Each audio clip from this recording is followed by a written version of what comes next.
એક તરફ આજે સમગ્ર દેશમાં વિશ્વ આદિવાસી દિવસની ઉજવણી થઈ રહી છે, ત્યારે નર્મદા જિલ્લાના સાગબારા તાલુકામાં આદિવાસી ખેડૂતો પોતાની માંગને લઈને ખેતરોમાં જ ધરણા ઉપર બેઠા.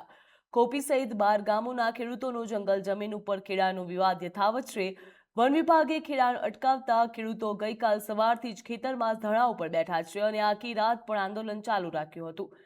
સાંસદ મનસુખ વસાવાએ પણ ખેડૂતોને પોતાની માંગ માટે અહિંસક રીતે લડત ચાલુ રાખવાનું આહવાન કર્યું છે. ત્યારબાદ ખેડૂતોએ પણ અહિંસા માર્ગે આંદોલન ચાલુ રાખવાનો સંકલ્પ વ્યક્ત કર્યો હતો. સુરત વન વિભાગના જણાવ્યા મુજબ નર્મદા જિલ્લા અસ્તિત્વમાં આવ્યો તે પહેલા આ વિસ્તાર ભરૂચ જિલ્લામાં આવતો હતો, ત્યારે હાલ આ જમીન સુરત જિલ્લાના હદ વિસ્તારમાં આવેલી છે. વન વિભાગનું કહેવું છે કે ગ્રામસભામાં ઠરાવ બાદ આ જમીન ઉપર ખેતી કરી શકાય, પરંતુ અહીં વહીવટી સ્થિતિને લઈને પણ સવાલો ઊભા થઈ રહ્યા છે. જમીન સુરત જિલ્લામાં અને ખેડૂતોનું રહેણાંક નર્મદા જિલ્લામાં હોવાના કારણે ગ્રામસભાના ઠરાવને લઈને વહીવટી ગૂંચવણ સર્જાઈ છે.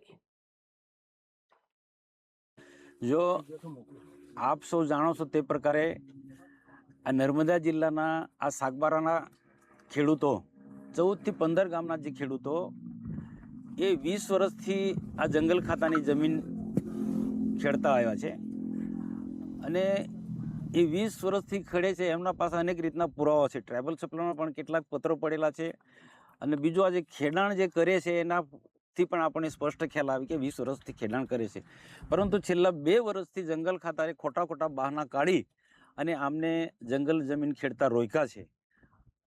2 વર્ષ પહેલાં પણ અમે જે તે સમયના વનમંત્રી મુકુલભાઈ પટેલને મળ્યા હતા આ વિસ્તારના આગેવાનો સાથે, તો એમને પણ પ્રયત્નો કર્યા અને ફરી પાછા નવા મંત્રીમંડળની રચના થયા પછી અર્જુનભાઈ મોઢવાડિયા અને આદિજાતિ કલ્યાણ મંત્રી નરેશભાઈ પટેલ સાહેબ, રાજ્ય કક્ષાના વનમંત્રી પ્રવીણભાઈ માળી અને અહીંના ભરૂચ નર્મદાના પ્રભારી ઈશ્વરસિંહ પટેલ, આ બધા મુખ્ય મંત્રીઓ આ વિભાગના અલગ અલગ પ્રકારના જે આદિજાતિ કલ્યાણ મંત્રી હોય કે વન વિભાગના મંત્રી હોય કે આ વિભાગ સાથે જોડાયેલા મુખ્ય અધિકારીઓ પદાધિકારીઓ સાથે અમારી મિટિંગ થઈ.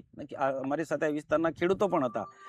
અમે ઘણા બધા પુરાવા પણ આપ્યા કે ભાઈ આ સાગબારાના ખેડૂતો 20 વર્ષથી જંગલની જમીન ખેડે છે અને ખોટા બહાના હેઠળ એમને રોક્યા છે.